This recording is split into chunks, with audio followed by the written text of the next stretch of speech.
Hello, and welcome to Peter Presents Iliad. Now, you may notice that there is no intro this time, and that's because this is actually a repeat of episode 10 for book 10, because when I did this on the live stream, the audio was a little low, and I fixed the levels, so now it's better. I'm not sure why it was like that before, but that's what happened. But it was kind of perfect that it happened for this episode, because the chat was very inactive, so we won't have to do too much of that. I'll still do the commentary that I gave last time, and it might even be a little bit shorter and more streamlined. But really excited because book 10 of Iliad out of 24 is so awesome and cool. But before I hype it up too much, let's get right into it. Okay, so also you may see that the sun is a little in a different place than it usually would be for this show, and that's because obviously I'm doing this at a different time than I normally do the show, but I'm going to punch this out right before doing episode 11 tonight. So, 2 in a row, here we go.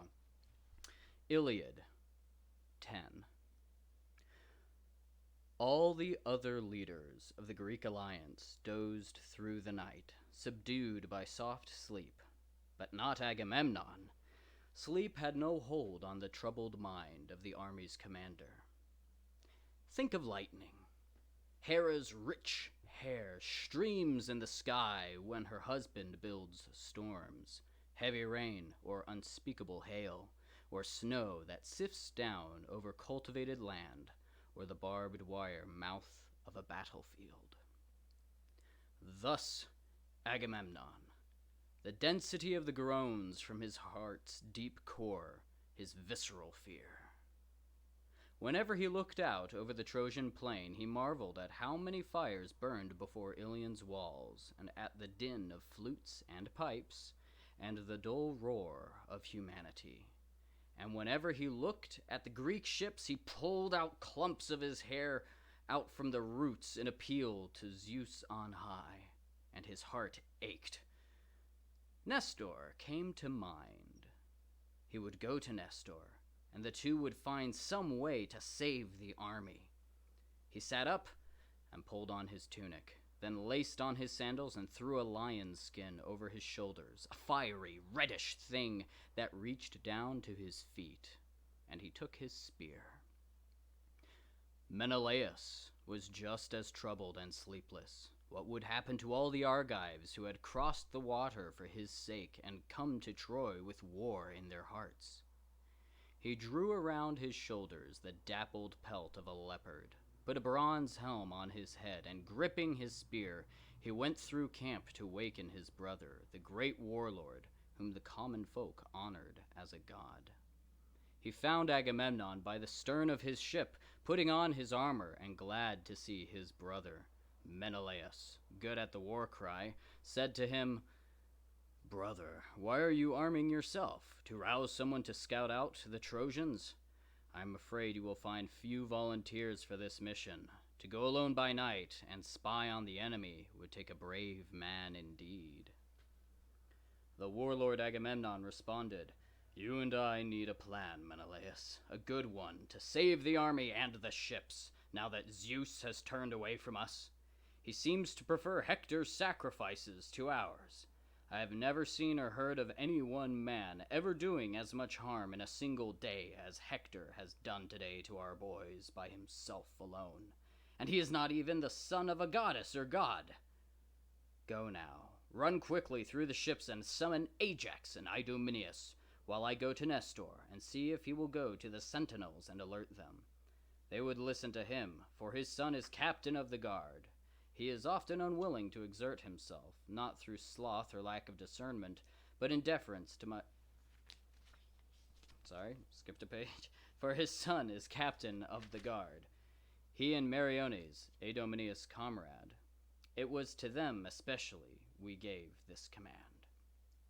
And Menelaus, good at the war cry, "What are you telling me to do? To wait here with them until you come, or to run back after I've delivered your orders?"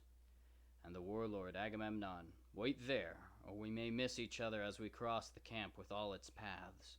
But give a shout wherever you go, and wake the men up.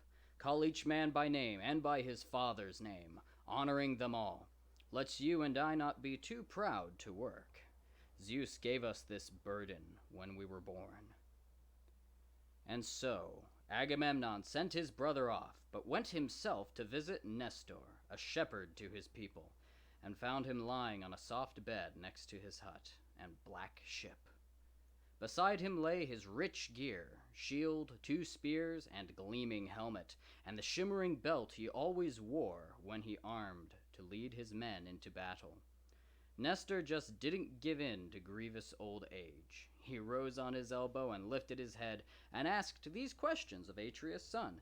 "Who are you? Where are you going alone through the camp in the dead of night when everyone's asleep? Are you looking for one of your mules or one of your friends? Speak out, and don't sneak up on me. What do you want?" And Agamemnon, the great warlord, "Nestor, son of Neleus, our great glory. You will know Agamemnon, Atreus' son, the man whom Zeus besets with more troubles than any man alive, as long as I draw my breath and my knees still bend. I'm roaming like this because sleep won't come, so worried am I about the war and the Achaeans' troubles. I'm so afraid for the army I'm losing my mind.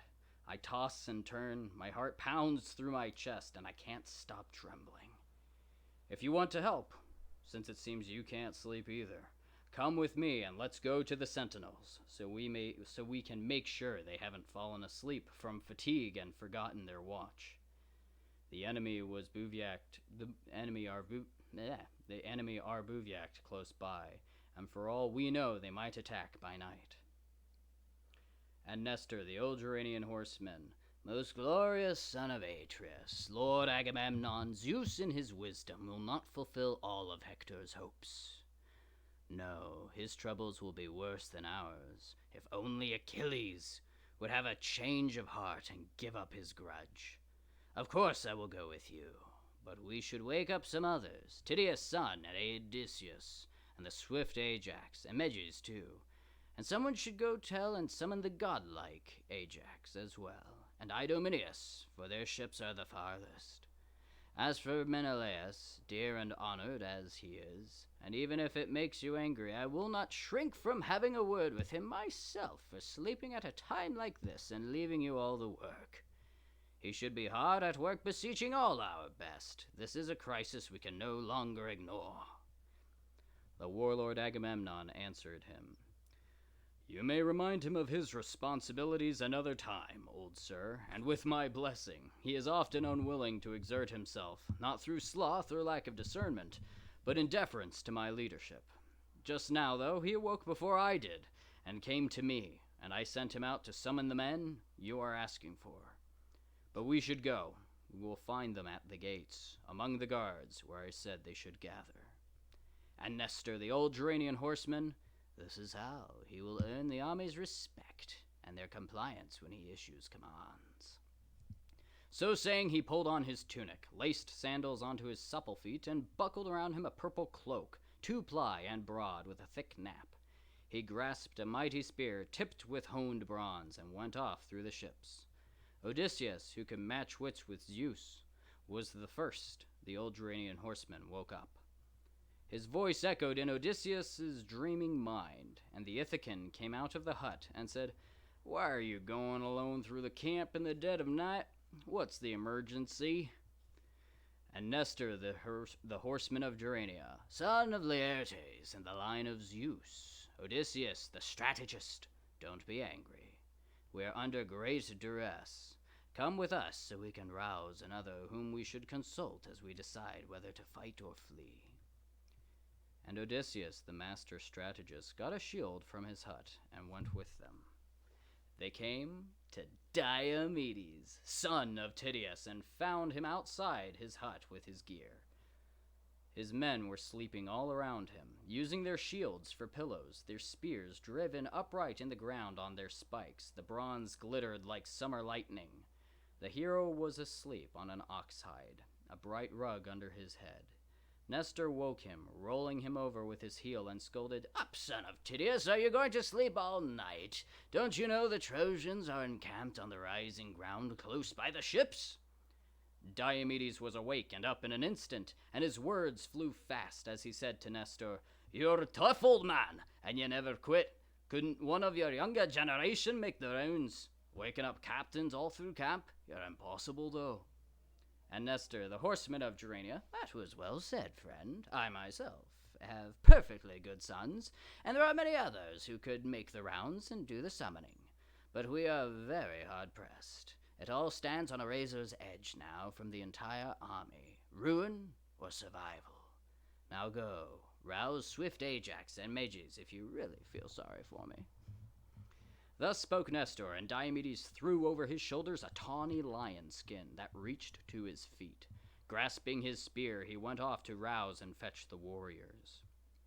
When they joined the sentinels, they found them wide awake, crouching down with their gear. Dogs will watch a sheepfold all night long with bloodshot eyes, but when they hear a predator approaching through the woods, and then the noise of men and hounds around it, their sleepiness completely disappears. So too these human eyes, as the sentinels kept watch through the night, turning toward the plain over and over again whenever they thought they heard Trojans coming. It warmed Nestor's heart, and the old man encouraged them with winged words. "Just so, my boys. Keep your watch. Stay awake, or we will become sport for our enemies." And he hurried on through the trench, followed by all the captains summoned to this council, and by Meriones and Nestor's glorious son, whom they invited also. So they went through and up from the trench and sat themselves down in an open spot where the ground was clear of dead bodies, the very spot where Hector had turned back from slaughtering the Greeks when night enfolded him. Sitting down there, they held council, and Nestor began. "Well, my friends, is no one man enough to go among the Trojans and take captive some straggler, or otherwise overhear what the army intends? Will they stay put out here by the ships, or withdraw to the city now that they have beaten the Achaeans back? A man might learn all this and return unscathed, and his glory among men would reach the sky, and he would get gifts from every leader commanding ships here. From each a black ewe with a lamb beneath. What could be finer? And he would forever be invited to feasts and to drinking parties." He finished, and they were hushed in silence. Then Diomedes rose to the occasion. "Nestor, my pride as a man urges me to go into the enemy camp over there. But if another were to go with me, it would help, and I would be more confident. When you work as a team, your partner helps see what will work out best. Solo you might see, but not as much, and you're short on wits." There was no shortage of volunteers to accompany Diomedes. Both Ajaxes were ready, those servants of war. Ready was Meriones, and Nestor's son. Ready Menelaus, the son of Atreus, and Odysseus, who could endure anything. Ready to infiltrate the Trojan lines. Then the warlord Agamemnon spoke out. "Diomedes, son of Tydeus, dear to my heart, choose as your comrade whoever you want, the best of all these who put themselves forth. Do not, out of deference, choose a lesser man and leave a better behind, deferring to birth and seniority, even if one is more loyal." In truth, he was afraid for red-haired Menelaus.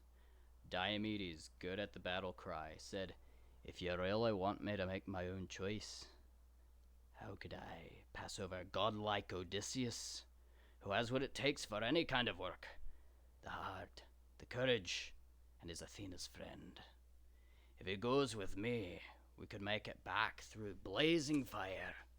He doesn't miss a thing." And Odysseus, who had endured many campaigns, "Diomedes, don't overrate my merits or my faults. You're talking to Greeks who know what's what. We'd better head out. It's very late, getting on toward dawn. The stars have shifted, and more than 2/3 of the night is gone." With that, they put on their formidable gear. Thrasymedes gave Diomedes a sword. He had left his own at his ship, and a shield. On his head he put a leather helmet, without horns or crest, the kind they call a skull cap, and that young warriors wear. Meriones gave to Odysseus a bow, a quiver, and a sword, while on his head he put a helmet made of hide, stiffened with numerous taut leather thongs inside, and faced outside with the gleaming white teeth of a tusker boar, set thick in alternate rows, cunningly and well. It was lined with felt. This helmet had been stolen by Autolycus from Amyntor's palace in Ilion, and he gave it to Aphidamus of Cythera to take to Scandea, and Aphidamus gave it to a gift to Molus, who gave it to his son Meriones to wear. Now it protected Odysseus' head. When the two of them had all their gear on, they headed out. Hard on their right, Pallas Athena sent a heron flying, and although they couldn't see the bird in the dark, they heard its night cry. Glad at the omen, Odysseus said a prayer to Athena. "Hear me, child of Zeus, Aegis holder. You are ever by my side, in all my troubles, and you look over me wherever I go. Be my friend once more, Athena, as never before. Grant that we return to the ships in glory, having done great deeds to confound the Trojans." And Diomedes, good at the battle cry, "Hear me also, mystic daughter of Zeus. Go with me now, even as you went with my noble father Tydeus to Thebes when he went as an envoy of the Achaeans. Leaving them by the river Asopus, he bore to the Cadmeans peaceful words, but on his return did violent deeds. With you, divine one, standing beside him, be thou willing to stand by me now, and I will sacrifice upon my return a sleek heifer, broad-browed, unbroken, that man has not yet put under the yoke, and I will gold leaf her horns." Thus the heroes, and Athena heard them. Their prayers said, the two moved forward like two lions at midnight, picking their way through corpses, weapons, and crusted black blood. Hector did not allow the Trojans to sleep either. He called together all the Trojan leaders and chieftains, and laid before them this stratagem. "Who will volunteer for special duty and a hefty reward? I will guarantee a chariot and 2 high-maned horses, the best in the Achaean beachhead camp, to the man who will dare to win himself glory by going close to the ships and spying out whether they are still guarded as they used to be, or whether our enemies, having suffered defeat at our hands, are planning their escape and are too fatigued to watch through the night." He finished, and they were all hushed in silence. Among the Trojans was a certain Dolon, son of Diomedes, the godly herald, a man rich in gold and bronze, ill-favored but fast. He was the only brother among 5 sisters, and the only Trojan to respond to Hector.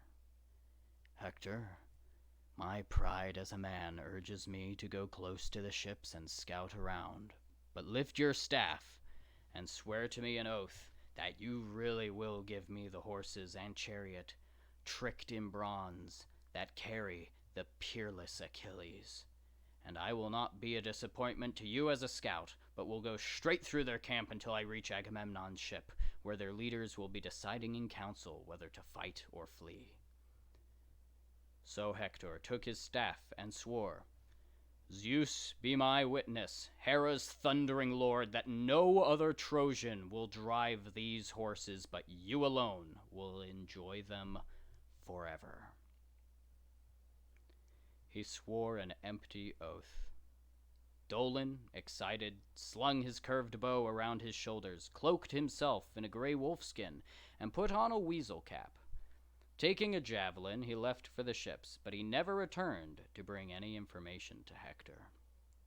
He had passed the crowd of horses and men, and was moving eagerly along when Odysseus saw him coming, and said to Diomedes, "There's someone coming from their camp. I don't know whether to spy on our ships or to strip one of the corpses. Let him get past and down the plain a little. Then we can take him. If he starts to outrun us, hem him in toward the ships and away from his camp. We don't want him to escape toward the city." So the two of them lay down among the dead, just off the path. Dolon ran by unaware and had gone about the length of a furrow a mule plows. They are better than oxen at pulling the plow in deep fallow land, when the 2 Greeks ran after him. He stopped when he heard the sound, assuming they were friends sent from the Trojan camp to call him back, and that Hector had called a retreat. They were within a spear's cast before he realized they were hostile. He started to run. Diomedes and Odysseus picked up their speed. Like a pair of hounds on a hare or a doe that goes bleating before it out in the woods. They had him cut off and were hard in pursuit. When Dolon was coming up to the sentinels, Athena put a burst of strength into Diomedes so that no other Achaean would be able to score the first blow, and Tydeus' son arrived too late. Diomedes closed the gap and called out, "Hold it, you're in spear's range, and as good as dead." And he threw as he spoke, but purposely missed. The point of the polished spear sailing over the Trojan's right shoulder and into the ground. Dolon stopped in his tracks, terrified, stammering, his teeth chattering, and pale with fear. His two pursuers came up, panting for breath, and seized his hands. Bursting into tears, he said, "Take me alive, I'm good for the ransom. At home we have bronze and gold and well-wrought iron, and my father would give you unlimited ransom if he heard I was alive at the Achaean ships." And Odysseus, as wily as they come, "Get a grip, man, no one's going to kill you. But tell me this, and give me a straight answer. What are you doing out here by the ships alone at night when everyone's sleeping? Do you have a mind to strip a corpse or two? Did Hector send you out on espionage, or are you acting on your own volition?"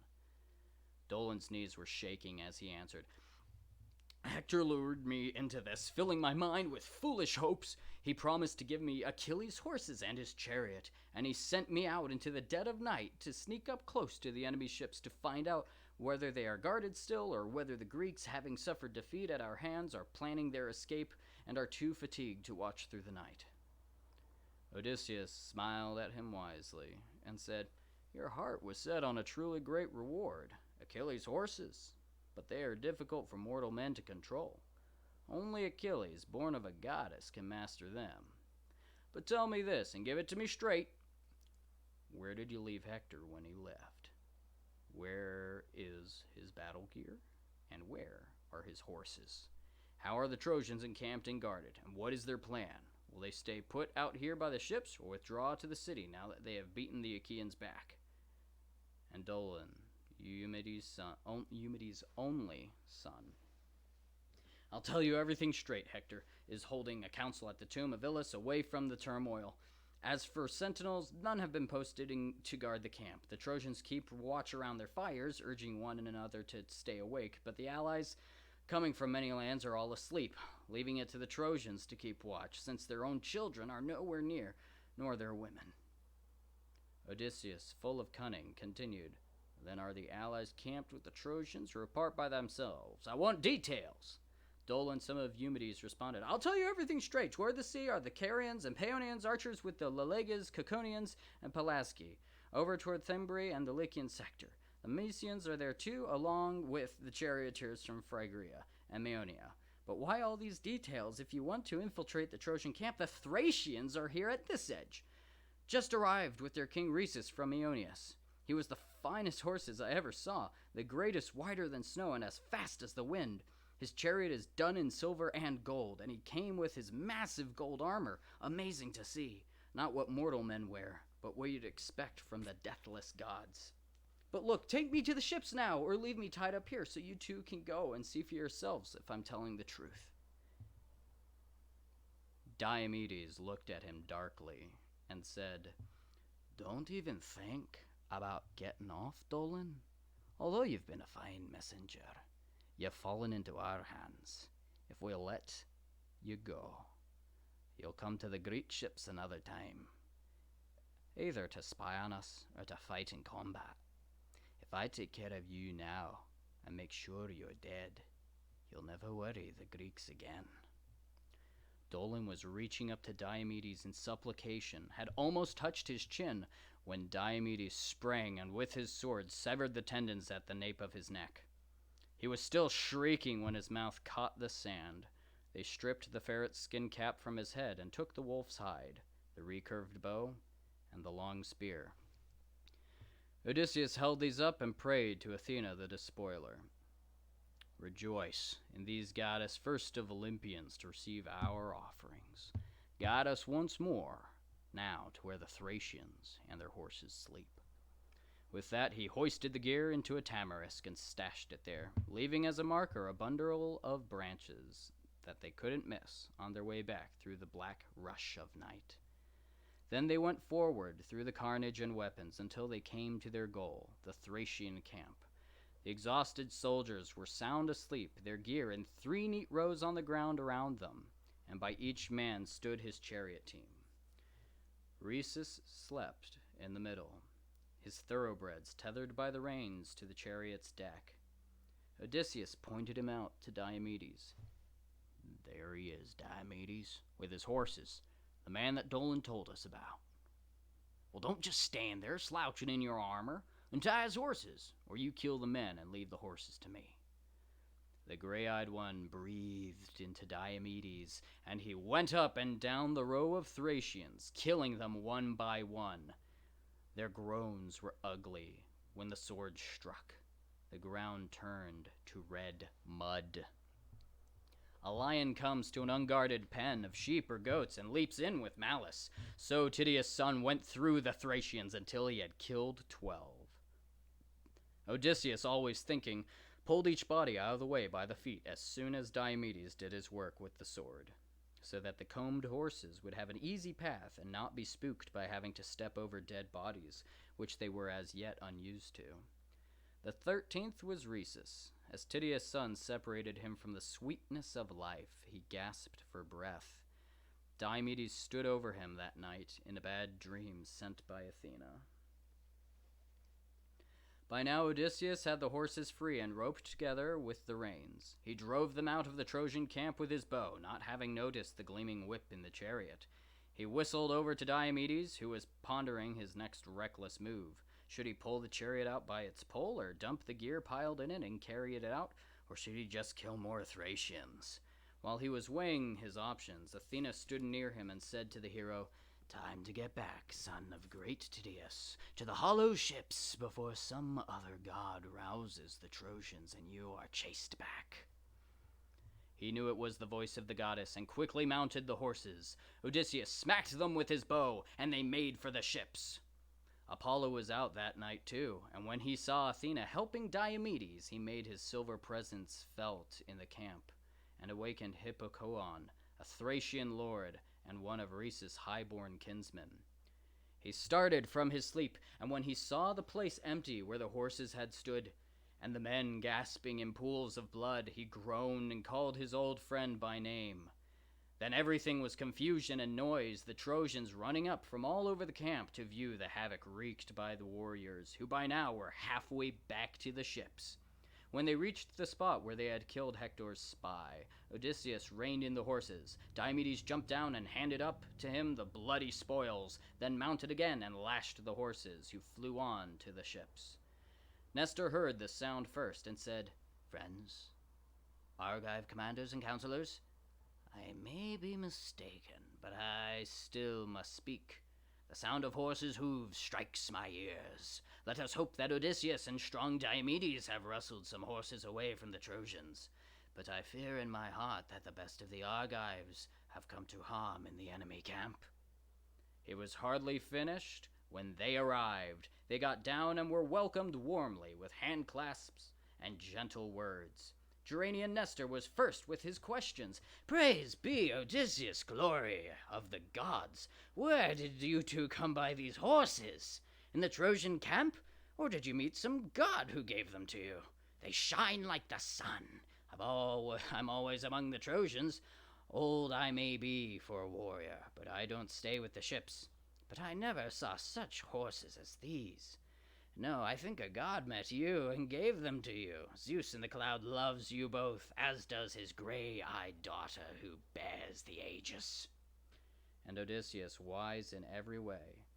"Nestor, son of Neleus, glory of the Greeks, a god could easily give us, if he wanted, even better horses, such as heaven's power.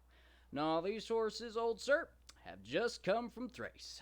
Diomedes killed their master and 12 of his comrades, all their best. And we got one more, a scout near the ships. Somebody Hector and the Trojan lords sent out to spy on our beachhead camp. And he drove the horses across the trench, roaring with laughter. The others followed in high spirits, and when they came to Diomedes' well-built shelter, they bound them with thongs at the stall, where his horses stood champing grain. And on the stern of his ship, Odysseus placed the bloody spoils of Dolon, until such time as they could prepare a sacrifice for Athena. Then they waded into the sea and let the waves wash the thick sweat from their legs and necks until they felt refreshed. Then they went to the tubs. After their bath, they rubbed on rich oil and sat down to eat, drawing off wine from the brimming bowl to pour to Athena. And that is it for chapter 10. Whoa, we got a night raid. This is such a cool book. So we have a special covert sneak operation. Holy cow. We've had stuff in the field all day, getting glory, seeing everybody. Look at me, I'm waving my spear around. But now we have basically a ninja attack. How crazy is that? So we're really going through all the stops here. You can tell the Greeks are really getting desperate in this war. Now, as far as some of this analysis goes, once again, Homer keeps reminding us that there's two sides to this story. There's the Greeks who are like, yeah, we're getting horses, we're peeling out in our the bad guy's car or whatever. But then we also hear about Dolon. We hear about his family. We hear about his father, his sisters. We also hear that he is the only son. That's an interesting detail to give bad guy scout number 5, isn't it? Because in this book, they don't really do that.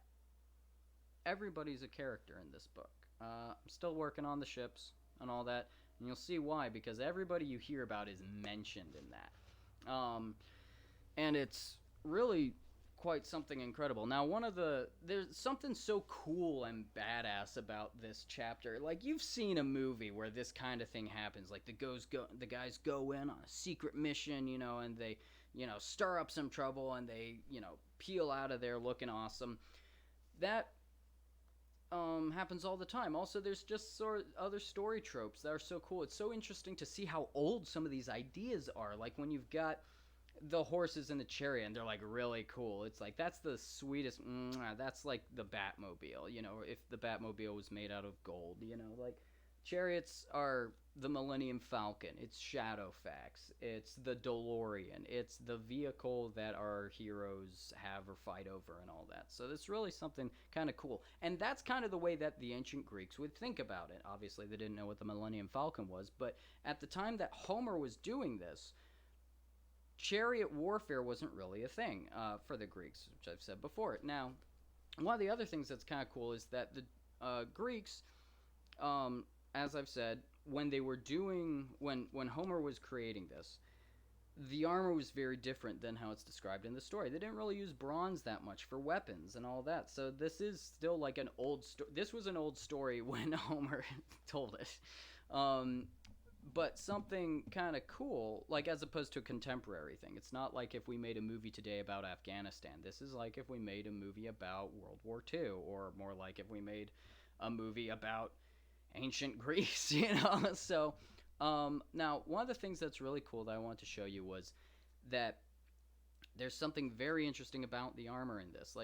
First off, it's cool how everybody's got lion skins and wolf skins and leopard skins. They just look cool. It's like when Batman puts on that special, suit for that special mission he's going to be doing. But one of the special things that they pay a lot of attention to is a certain helmet that Odysseus wears. And it's a helmet that tons of you even get to tell where it came from and who owned it, how it's built. It's made out of tusks of a boar. In alternating rows. Now, guess what archaeologists have found? Oop. Boom. Look at that.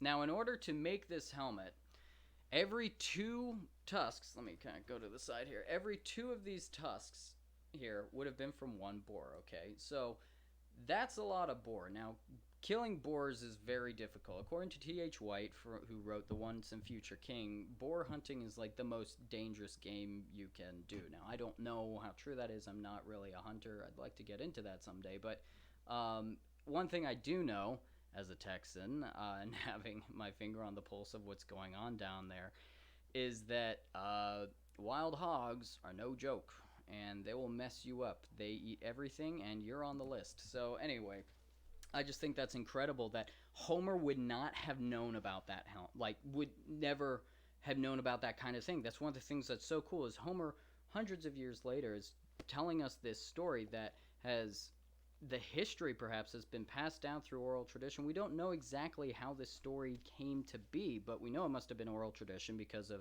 how old the story is versus how long ago written language was in Greece.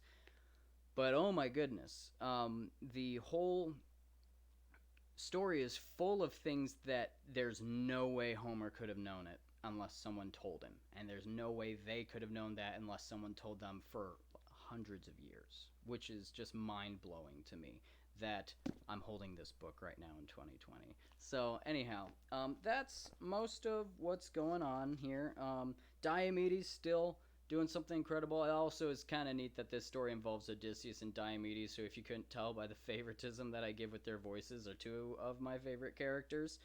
But yeah, it's also, it wasn't just favoritism. Like, I really felt those voices fit for them, of course. But yeah, I'd be lying if I didn't say that. Now, there's also something really harsh here, which is Dolan's whole story. From his perspective, he's not well favored. He's got a chance to make his whole life different. Wow, okay. He gets captured, gives up what they want to know, and they just kill him. He tells them what they want in good faith. There's a lot of lessons here. Number one, don't, do that. And it's also crazy to think, like, well, I mean, they are soldiers. They are caught. Like, do they have to hold them or give them ransom? Or it's like, he surrendered. He surrendered, and there's just a lot to think. There's like, are these our heroes? Really? Would the Trojans do that? Well, I mean, Menelaus was going to kill a guy before, was going to take a guy captive before for ransom, and then Agamemnon's like, hey, have you forgotten? The Trojans, like, why do you care about that guy? Kill him. Let's move on. Boom, let's go. And there's something kind of harsh about that. So, I don't know, more to think about. With that, then, I think that's most of my analysis, commentary, all that stuff. And there's no chat. As I said before, there really wasn't much before either. So, hopefully the sound and all that stuff is, works better this time for everybody. And I hope you enjoyed this cool, awesome sneak attack episode of Iliad, episode 10. And I hope to see you for episode 11, which I am going to do right now. So, thank you very much. Okay, now, take care now. Bye-bye then.